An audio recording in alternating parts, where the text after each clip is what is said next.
저희가 이민자로 미국에 와서 살고 있습니다. 이민이 생활이 얼마나 오래됐는지 모르겠지만 이민 생활을 하면서 여러 가지 수고와 애달픈 사연들을 많이 듣고 또 더 경험하게 됩니다.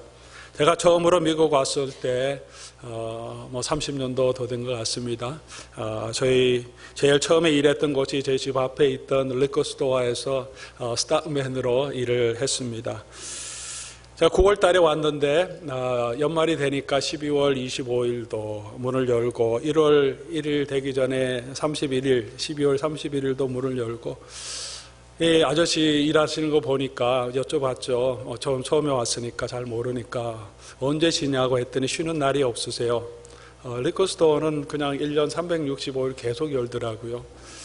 어떻게 그렇게 하냐고. 그런데 그렇게 해야 된대요. 리커스토어는 원래 그렇게 하는 거라고 그러시면서 한 번도 놀러 가본 적도 없으시고 디즈니랜드도 한 번 안 가보셨더라고요.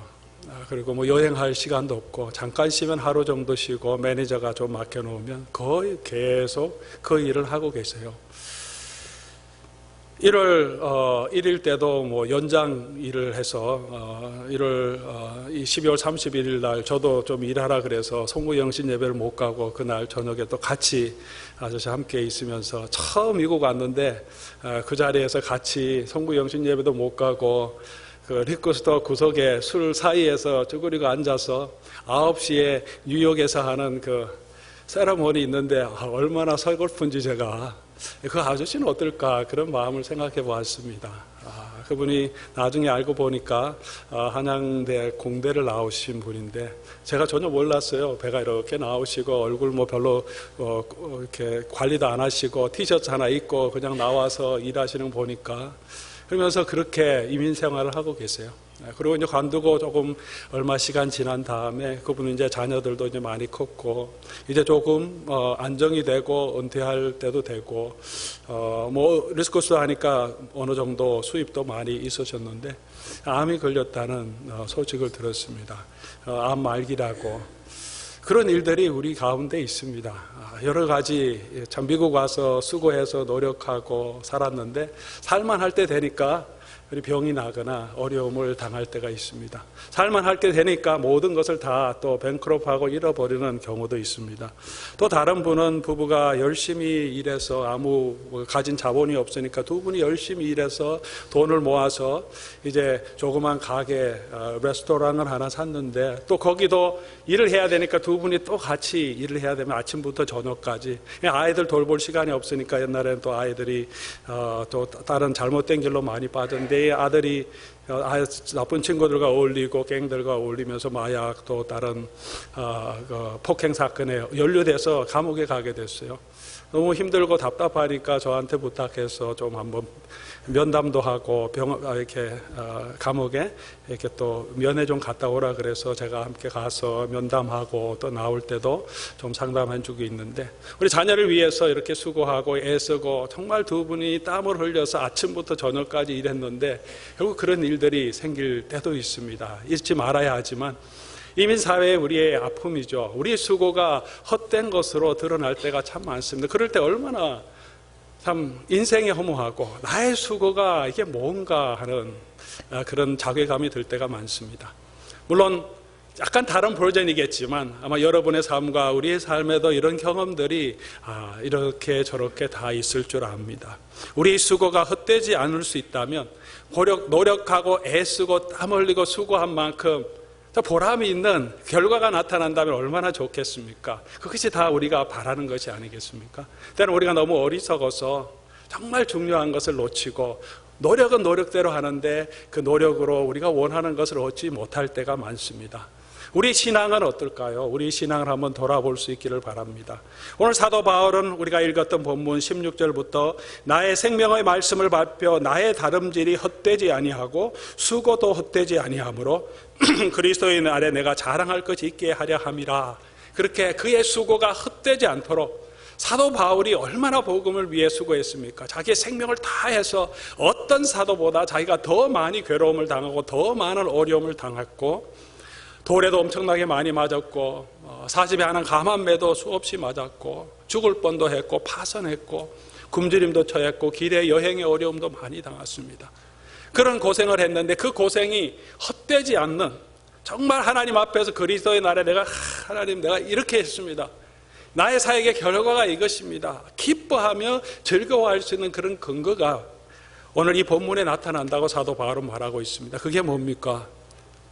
복음에 합당하게 성도가 살아간다면, 그가 복음을 증거한 그 성도들이 그냥 주일 교회만 출석하고 예배만 참석하는 것이 아니라 복음에 합당하게 그들이 살고, 오늘 우리 본문 초반부에도 나옵니다만 구원을 이루는 삶, 하나님의 구원의 은혜를 받았으니 그 특권, 그 은혜를 가지고 계속해서 자기의 구원을 이루어가는 삶을 살 때, 그 삶을 보면 사도 바울은 내 수고가 헛되지 않은 거야, 그것이 나의 자랑이라고, 나의 기쁨이라고 고백하고 있습니다.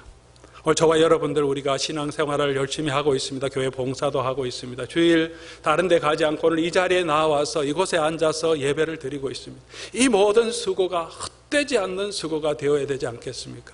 마지막 때에 그리스도의 앞에 섰을 때 하나님 앞에서, 하나님 내가 부족하지만 하나님 이렇게 그래도 하나님 말씀대로 살려고 노력했습니다, 그런 고백과 그런 기쁨이 저와 여러분의 삶 가운데 있어야 되지 않겠습니까? 어떤 삶이 그런 삶입니까?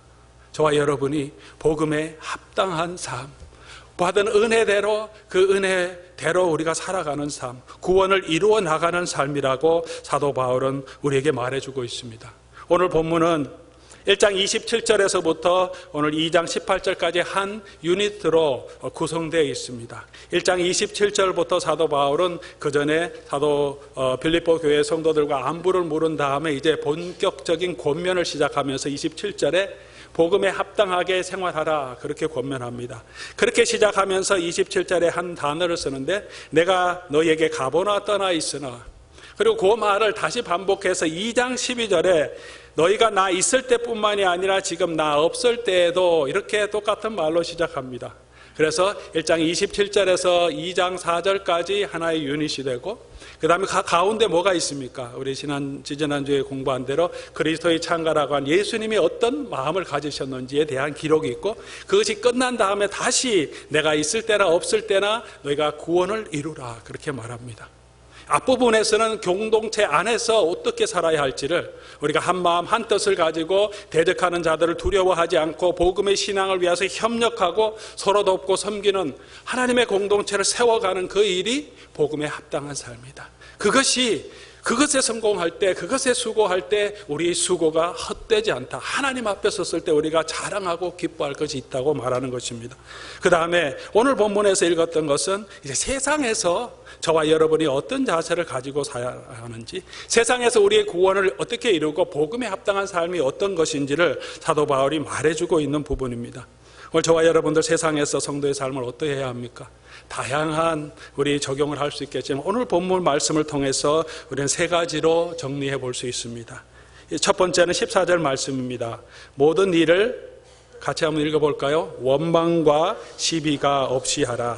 모든 일을 원망과 시비가 없이 하라. 이 말씀은 무슨 의미로 사도 바울이 하고 있을까요? 원망하지 말고 다른 사람하고 시비하지 말고 그렇게 살아라, 그 말씀인데, 이 배경에는, 이 14절과 15절 말씀의 배경에는 사도 바울이 옛날 이스라엘 백성들을 염두에 두고 말씀합니다. 구약 성경 출애굽기와 신명기에 나오는 단어들을 반복해서 지금 똑같이 사용하면서 이 책을 읽으면서 이들이 잘 알고 있는 구약의 이스라엘 백성들, 광야길을 가지고 있는 이스라엘 백성들처럼 살지 말고 너희는 새롭게 하나님의 자녀로 살라, 그런 권면이 담겨 있습니다. 출애굽기 15장 24절 보면 이스라엘 백성이 원망합니다. 광야길에서 원망합니다. 하나님 홍해를 건너고 나왔고 하나님의 구원을 체험했는데 마라에 오니까 물이 써서 원망합니다. 그 물을 달게 만들어 주시고 그 다음에 다시 엘림이라는 곳에 가서 물을 풍족하게 주셨는데 16장 2절 가서 보면 또 원망합니다. 왜 원망합니까?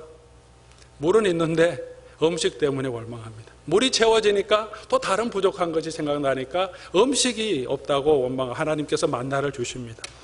다시 17장으로 가면 이스라엘 자손이 온 회중이 또 원망하며 백성이 모세와 다투어 이르되, 12절에 그렇게 다투어, 이게 시비하는 거죠.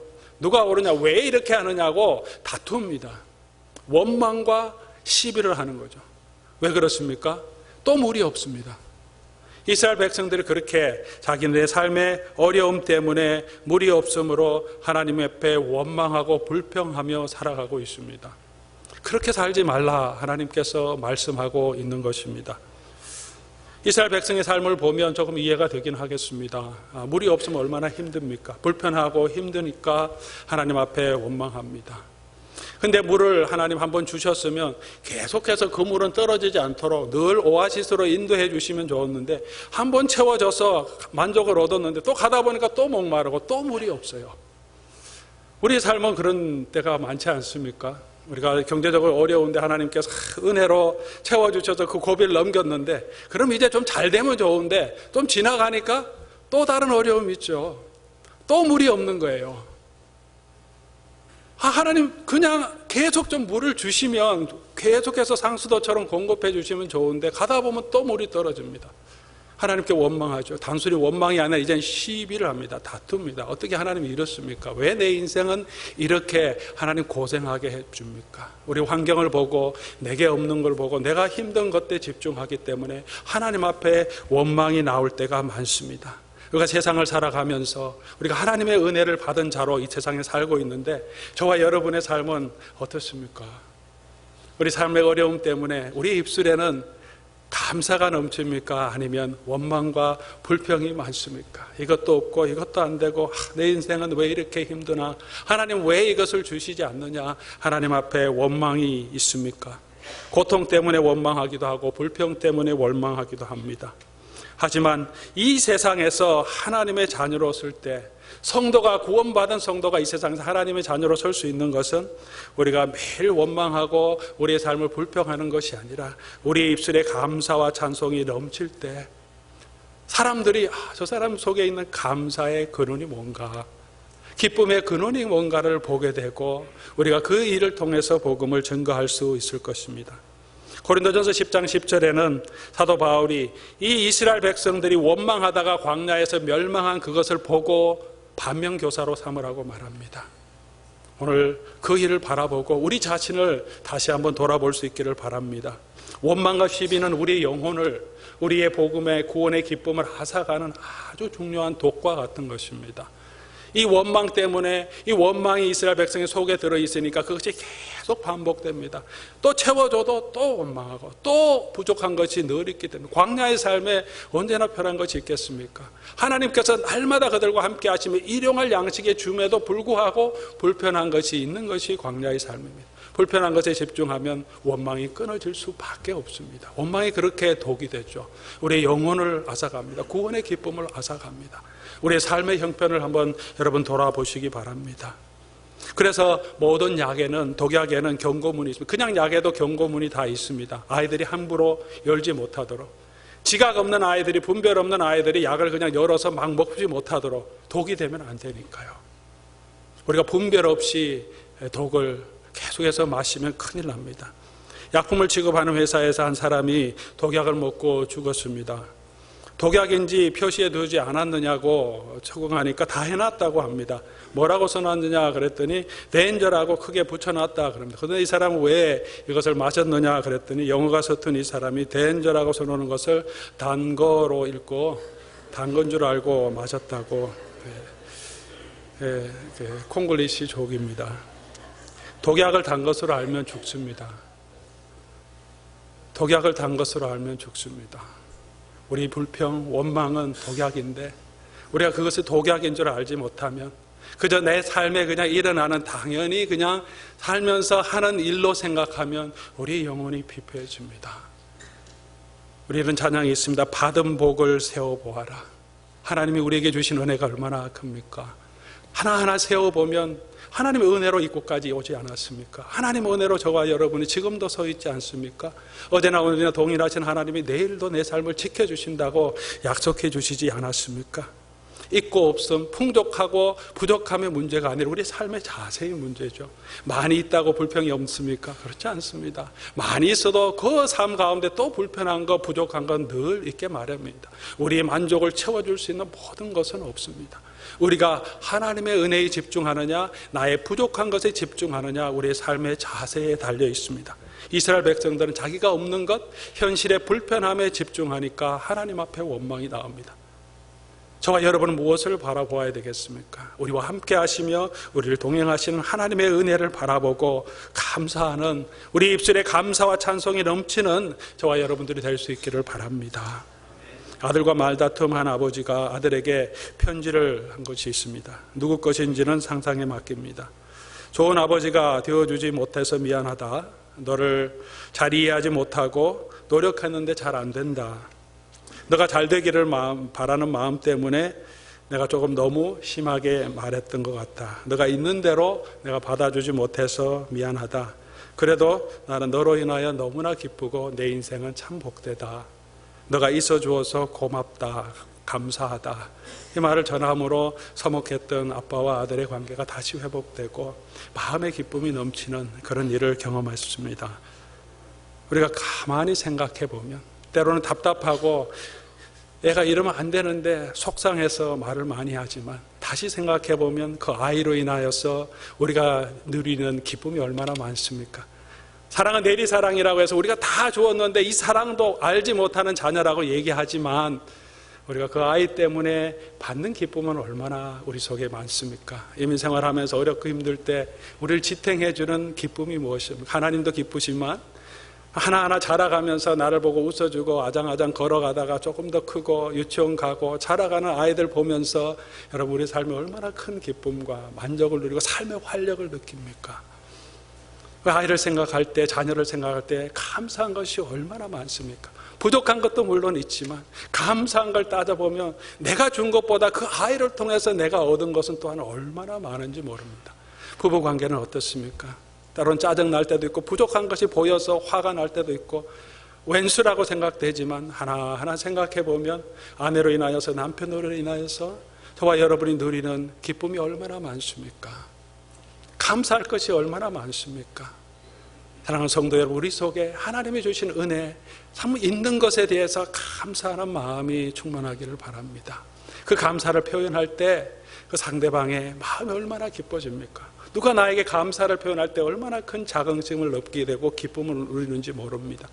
또 감사를 전할 때 내 마음속에도 하나님이 주시는 기쁨이 넘칩니다. 불평하게 되면 서로 불평하게 되고 짜증나게 되고 화가 나게 되고 우리 영혼이 피폐해집니다. 이 세상을 살아갈 때 사랑하는 성도 여러분, 우리가 하나님의 자녀로서 이 세상에 빛들로 설 수 있는 것, 우리 입술에 감사가 넘치는 것, 하나님의 구원의 은혜가 세상 사람들은 알지 못하지만 우리가 다 가진 것이 없지만 하나님의 구원의 은혜를 가진 자로 저와 여러분이 이 땅에 있지 않습니까? 그 하나님께서 우리의 삶을 주신 은혜 감사하면서 세워보시기 바랍니다. 그래서 우리 입술에 감사와 찬양이 넘치는 삶이 성도가 이 땅에서 세상에서 복음의 능력 가운데 복음에 합당하게 사는 삶인 것을 믿으시기 바랍니다. 두 번째로는 흠이 없고 순전한 하나님의 자녀로 나타나라, 그렇게 말합니다. 이 말씀도 이 이스라엘 백성들을 반면교사로 삼아서 얘기하는 것입니다. 신명기 32장 5절에 모세의 기도를 보면 모세가 그 1세대 애굽에서 나온 1세대를 향하여 이렇게 탄식합니다. 그들이 여호와를 향하여 악을 행하니 하나님의 자녀가 아니요, 하나님의 자녀가 되어야 되는데 하나님의 자녀가 아니고 흠이 없고 삐뚤어진 세대다. 근데 너희들은, 바울이 그 이야기를 가지고 와서 너희들은 하나님의 흠이 없고 순결한 하나님의 자녀로 서라. 빛들로 이 땅에 서라. 이 세대, 흠이 있고 삐뚤어진 이 세대를 본받지 말라. 광야에 처음에 나왔던 그 1세대의 원망과 불평과 그들의 삶의 자세를 본받지 말라. 그들처럼 살아가고 있는 빌립보에서 예수님을 알지 못하는 사람들과 살지 말고 하나님의 자녀로 이 땅에서 빛들로 드러나라, 그렇게 말합니다. 광야 시대에 이 흠이 있고 삐뚤어진 그 세대에 빛들로 나타난 사람이 누가 있습니까? 두 명이 있습니다. 여호수아와 갈렙입니다. 답답한 시대에 정말 빛처럼 우뚝 선 믿음의 사람 두 사람이 있었습니다. 여호수아와 갈렙입니다. 그들은 무엇이 달랐습니까? 하나님을 신뢰했습니다. 하나님의 능력을 신뢰했습니다. 지금 당장 물이 없어도 하나님께서 우리를 죽이지 아니하시고 우리에게 필요한 것을 공급해 주신다는 믿음을 가지고 있었습니다. 그들은 하나님이 주시는 약속의 그 땅을 바라보았습니다. 지금은 광야에 있지만 20년, 30년 광야 생활하더라도 하나님께서는 약속해 주신 그 땅으로 우리를 반드시 이끌어 가실 것이라는 약속을 가지고 산 사람이었습니다. 현재 광야의 삶을 바라보지 않고 그곳에서 없는 것을 바라보지 않고 하나님이 주실 약속을 바라보고 그 하나님을 신뢰하며 갔던 사람입니다. 저와 여러분들도 우리 어그러지고 거스러지고 흠이 있는 세대에 하나님의 자녀로서 하나님을 신뢰하고 우리 하나님의 약속을 믿고 가는 저와 여러분들 할 수 있기를 바랍니다. 우리 삶의 목적은 이 땅에서의 부요함이 아니고 이 땅에서의 성공이 아니고 이 땅에서 건강하고 무병장수하는 것이 아닙니다.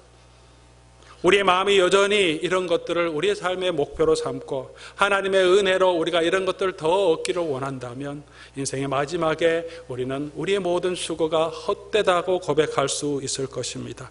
우리 열심히 살아야 하고 최선을 다해야 합니다. 생명을 건 헌신을 하나님은, 예수님은 우리에게 요구하십니다. 그 목적이 무엇입니까? 우리로 하여금 세상에서 다른 사람보다 세상적으로 더 성공하고 더 많이 가지고 더 큰 업적을 이루는 사람으로, 그래서 하나님의 영광을 돌리는 것이 아닙니다. 우리가 가진 것이 없어도, 많이 성공하지 못해도 우리의 삶을 통하여서 우리가 천국의 소망을 가진 자로 예수 그리스도를 닮아 가는 사람으로 하나님이 주시는 감사와 기쁨을 가진 자로 이 땅에 살아가는 그 모습을 통하여서 이 세상에서 하나님의 영광과 하나님의 능력을 나타나게 됩니다. 초대교회 있는 성도들을 살펴보시기 바랍니다. 사도 바울도 얘기하지 않습니까? 세상적으로 잘난 사람이 우리 중에 누가 있느냐? 많이 배운 사람이 누가 있느냐? 문벌 좋은 사람이 누가 있느냐?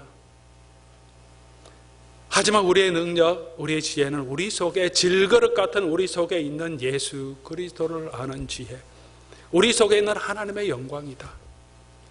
종이지만 그 종들의 삶의 자세를 통해서 주인이 그 종을 통해서 하나님의 영광과 하나님의 능력을 보게 됩니다. 아무것도 배운 것이 없는 사도들을 통하여서 그리스의 지식 많은 사람들이 복음을 듣고 주님께로 돌아오는 역사가 있게 됩니다. 그리스도의 복음의 능력입니다. 세상에서 보잘것없고 가진 것 없고 배운 없고 없지만 감사함으로 살아가는 성도의 삶을 통해서 하나님을 의지하면서 예수 그리스도의 마음을 품고 살아가는 그 삶을 통하여서 조금 더 가지기 위해서 발버둥치고 조금 가지지 못하기 때문에서 못해서 벌벌 떠는 삶이 아니라 하나님이 주신 것을 감사하고 있는 그것을 가지고 섬기고 베푸기를 힘쓰는 삶을 통하여서 맡은 일에 충성하고 위에 있는 사람들이 힘들게 하더라도 그리스도를 섬기는 삶의 자세를 통하여서 아래에 있는 사람들이 아래 사람들이지만 형제로 대응하고 그리스도의 사랑으로 대응하며 존중하는 삶의 자세를 가진 사람으로 우리가 이 땅에 살아가기를 원합니다. 그 삶의 자세와 모습을 통하여서 하나님의 영광, 복음의 영광이 이 땅에 드러나게 된다고 성경은 말합니다. 그 삶이 구원을 이루는 삶이고 흠없고 순결하게 하나님의 자녀로 저와 여러분이 이 땅에 사는 삶이라고 사도 바울은 말하고 있습니다. 우리는 이 땅에 속한 사람이 아니고 하나님의 자녀입니다. 하늘에 속한 자입니다. 이 땅을 바라보지 말고 우리 주 예수 그리스도의 복음의 은혜를 붙들고 천국을 소망하며 살아가는 저와 여러분 될 수 있기를 바랍니다. 세 번째로 이 일을 하기 위해서 사도 바울은 16절에 생명의 말씀을 굳게 잡으라 그렇게 말합니다. 생명의 말씀을 굳게 잡으라. 본문 말씀은 생명의 말씀을 밝혀라고 했는데 이 밝혀라는 이 헬라어 단어는 붙들어, 굳게 붙들어라 하는 말로도 번역할 수 있습니다. 두 가지로 다 할 수 있습니다. 많은 학자들이 붙든다는 것이 더 정확한 말일 것이다 그렇게 표현합니다. 그래서 세번역은, 우리 한글 세번역은 생명의 말씀을 굳게 잡으십시오 그렇게 번역합니다. 많은 영어 버전도 hold fast the word of truth, 하나님의 말씀을 굳게 잡으십시오. 우리가 생명의 말씀을 굳게 잡는 것, 그것이 우리가 복음 가운데 복음의 능력으로 하나님의 구원을 이루어가는 삶입니다. 우리 속에 어떻게 감사가 넘칠 수 있겠습니까? 하나님의 말씀의 은혜가 저와 여러분 안에 있어야 합니다. 말씀이 무엇입니까? 성경이 무엇을 우리에게 전해줍니까? 예수님의 은혜죠. 우리가 이렇게 연약하지만 하나님께서 은혜로 우리를 구원해 주시고 또 하나님의 능력으로 우리를 붙들어 주셔서 우리 속에 선한 일을 시작하신 그 하나님께서 지금도 우리 가운데 역사하시면서 마지막에 하나님의 영원한 나라로 우리를 이끌어 가시고 이 일을 완성해 주실 것이라는 것을 믿는 그 믿음입니다. 그 믿음이 바로 이 성경책에 기록된 생명의 말씀입니다. 예수님의 모습을 닮아가기 위해서 생명의 말씀을 붙들어야 합니다. 왜 신앙의 성장이 없을까 말하는 분들이 있습니다. 10년 교회를 다녔는데 20년 교회를 다녔는데 성장이 없는 분들이 있습니다. 그대로 있는 분들이 있습니다. 왜 그럴까요? 하나님이 사랑하지 않아서 그럴까요? 말씀이, 생명의 말씀이 그분 삶에 없기 때문입니다. 여러분, 말씀을 붙들고 말씀을 사모하고 말씀을 읽고 말씀을 공부하면 말씀이 우리 속에 은혜를 주시고 말씀이 우리를 변화시켜 주십니다. 매일 하나님 말씀을 읽고 묵상하고 그 말씀을 적용하도록 노력하면 우리의 삶에 반드시 그 생명의 말씀이 우리를 변화시켜 주십니다. 우리의 삶이 그냥 교회만 왔다 갔다 하고 그냥 일 열심히 해서 살아가는 삶의 목적이 아닙니다. 그러면 헛된 일에 우리가 맨 마지막에 후회하는 삶을 살 수밖에 없습니다. 우리의 삶을 지켜주신 하나님, 헛되지 않는 삶을 살기 위해서 생명의 말씀을 굳게 붙드는 저와 여러분 될 수 있기를 주님의 이름으로 축원합니다. 주일 말씀을 붙드시기 바랍니다. 다시 곱씹어 우리의 삶에 적용할 수 있기를 바랍니다. 수요일에도 우리가 말씀 공부가 있습니다. 우리 양육 공부도 있습니다. 매일 성경 말씀도 있습니다. 말씀을 사모할 때 듣고 읽고 그 가운데 기록된 것을 지키는 자가 복되다고 말씀해 주십니다. 하나님의 말씀이 생명수가 되어서 말씀 옆에 있는 자, 시냇가에 심은 나무처럼 푸르른 생명력, 아름다운 열매를 맺는다고 분명하게 말씀해 주셨습니다. 이번 주가 종교개혁 500년 기념하는 주입니다. 10월 31일이 되면 루터가 비텐베르크 성당에 95개조 반박문을 박았던 500년 되는 시간입니다. 종교개혁을 기념하면서 루터의 이야기로 말씀을 맺고자 합니다. 종교개혁을 이룬 루터에게 많은 사람들이 와서 말했습니다. 도대체 당신이 어떤 능력으로 어떻게 이 일을 이루었느냐? 어떻게 이 종교개혁을 이루게 되었느냐? 루터가 곤혹스럽게 대답합니다. 잘 모르겠다. 내가 한 것은 없다. 나는 그저 하나님의 말씀, 생명의 말씀, 하나님의 말씀을 그대로 믿었고 그 말씀을 가르쳤고 그 말씀을 붙들었고 그 말씀을 설교하고 그 말씀을 기록해서 책으로 써낸 것밖에 없다. 내가 한 것이 아니라 하나님의 말씀이 한 것입니다. 그렇게 고백합니다. 루터가 종교개혁을 시작한 3년 후에 1521년에 황제인 카를로스 5세가 소집한 보름수 회의, 제국회의에 참여하게 됩니다. 거기서 대주교는 두 가지 질문을 최종적으로 루터에게 합니다. 종교재판이죠. 그대의 이름으로 출판된 이 모든 책이 그대의 것으로 인정하는가?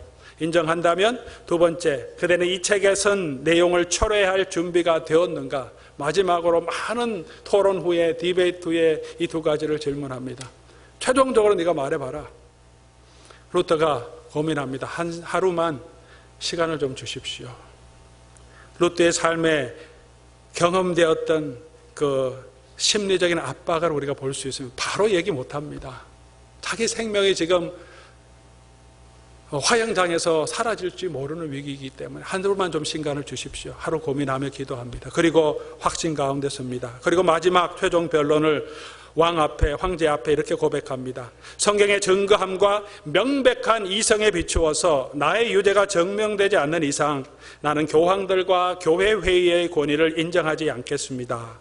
사실 이 둘의 오류를 범하여 왔고 서로 엇갈린 주장을 펴왔습니다. 내 양심은 하나님 말씀에 사로잡혀 있습니다. 나는 아무것도 철회할 수 없고 또 그럴 생각도 없습니다. 왜냐하면 양심에 반하여 행동하는 것은 안전하지도 않고 또한 현명한 일도 아니기 때문입니다. 하나님, 나를 도우소서. 아멘. 그렇게 그의 최후 변론을 마칩니다. 양심에 근거했습니다. 그 양심이 어디에 서 있었습니까? 생명의 말씀 위에 서 있습니다. 오늘 저와 여러분들은 생명의 말씀을 얼마나 굳게 잡고 있습니까? 하나님 말씀을 알지만 내 생명까지도 내어놓을 정도로 주신 그 말씀을 내 삶에 적용하도록 굳게 붙잡고 있습니까? 생명의 말씀을 붙들 때 하나님께서 우리의 삶을 변화시켜 주시고 우리의 삶에 하나님의 은혜와 하나님의 충만한 축복을 허락해 주실 것입니다. 루터가 비텐베르크 성당 정문에 붙였던 95개조 반박문의 첫 번째 방법, 첫 항목이 무엇인지 아십니까? 그것은 우리 주님이시며 선생이신 예수 그리스도께서 회개하라고 말씀하실 때 그 신자들은 전생애가 회개의 삶이 되어야 한다는 것을 의미합니다. 그렇게 시작합니다. 회개를 촉구합니다. 그 교회를 향하여서 성도를 향하여서 회개를 촉구합니다. 한 번 회개하는 것이 아니라 30년 전에 회개했던 것이 아니라 작년에 회개했던 것이 아니라 우리의 전 삶에 거쳐서 계속해서 우리의 삶은 회개의 삶, 마음을 새롭게 하는 삶이 되어야 합니다. 사랑하는 성도 여러분, 우리 말씀을 가지고 우리의 마음을, 우리의 삶의 자세를 한번 돌아볼 수 있기를 바랍니다. 나는 어떤 삶의 자세를 가지고 있었나? 내 환경 때문에 내 입술에는 감사가 넘치는가? 아니면 내 입술에도 이스라엘 백성처럼 원망과 불평이 많이 나오는가? 나는 생명의 말씀을 굳게 잡고 있는가? 이 세상에서 빛의 자녀들로 하나님의 자녀로 서기를 힘쓰고 있는가? 너희는 이 세대를 본받지 말고 오직 마음을 새롭게 함으로 변화를 받아. 우리가 생명의 말씀을 붙들 때 성령께서 우리와 함께 하시며 우리의 마음을 변화시켜 주시고 하나님의 선하시고 온전하시고 기뻐하신 뜻이 무엇인지 분별할 수 있게 하시고 하게 해 주십니다. 오늘 그런 은혜가 저와 여러분 삶에 풍성하게 임하기를 원합니다.